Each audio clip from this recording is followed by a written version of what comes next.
He should be able to see things that other people are not able to see. Leadership is not about you asserting yourself over somebody.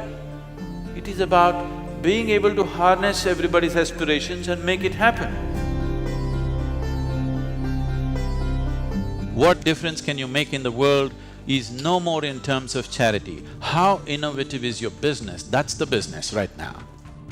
Essentially, running an organization means, in some way, you're managing maybe 1,000 minds or 10,000 minds. If you cannot even manage yours, how are you going to manage everybody else's? The success, even in a business space, is about growth. How many people are you touching? How vast is your operations? This is the growth of a business, not necessarily how much gold have you kept. For the very first time in the history of humanity, we have the necessary resource, we have the necessary capability, we have the necessary technology to address every human problem on the planet. Even 25 years ago, we couldn't have dreamt of it. But the only thing that is missing is consciousness. We are still thinking you versus me, we are not thinking we. When you have such a privilege in your hand, which is called as leadership, if you recognize that the work that you're doing is very important, first thing is you must work upon yourself. So leadership at any level, whether you're running your own business or a state or a nation, three basic qualities which sets a leader apart and makes him into a fruitful proposition for everybody around him is his integrity, his ability to inspire people to do the right things, and above all, insight.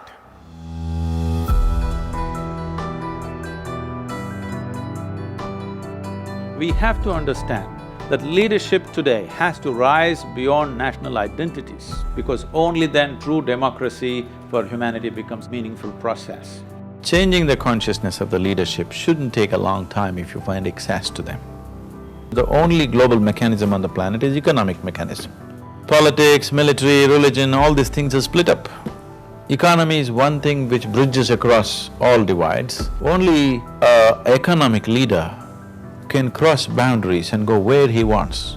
A political leader cannot do it, a military leader cannot do it, a religious leader cannot do it. The only person who can really build what he wants across the globe is only the economic leader ultimately. In this effort, at one time I aimed at the political leadership. Then I found economic leaders are easier to work with, more willing to change. And I think it's very important. The forum has done a fantastic job of putting these people together. Inclusiveness means making sure every human being on this planet has an active role to play in the economic process. Once you're a leader, the very way you think, the way you feel, the way you act, every single thing that you do affects millions of people. When such a privilege has been conferred upon an individual human being, I think it is a fundamental responsibility of every leader to do something about himself within himself, to elevate himself in whichever way possible. It's very, very essential today.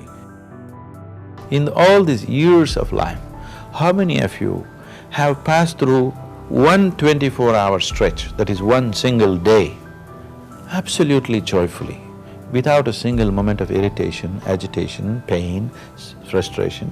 24 hours. Very few people on this planet can say yes to this, very few. The only and the worst crime that you can commit in this life is you did not explore the full depth and potential of life. Somebody decides what I should eat, what I should wear, where I should go, where I should not go, you call this slavery. But now somebody decides what should happen within me. Is this not slavery? Anybody can make you go haywire any moment in your life. Yes, people can provoke you to lose your balance within yourself. So, if this doesn't change, your ability to master your destiny is very minimal. You want your industry to go your way, you want your management to go your way, you want your family to go your way, even on that level, if you have much more control over your physical body, your mind, your emotion and your energies, you will see very easily the world will start following you. Rather than you being a slave of the situations, you start creating situations the way you want it. So this is an inner science. As there is an external science for external well-being, there's an inner science for inner well-being.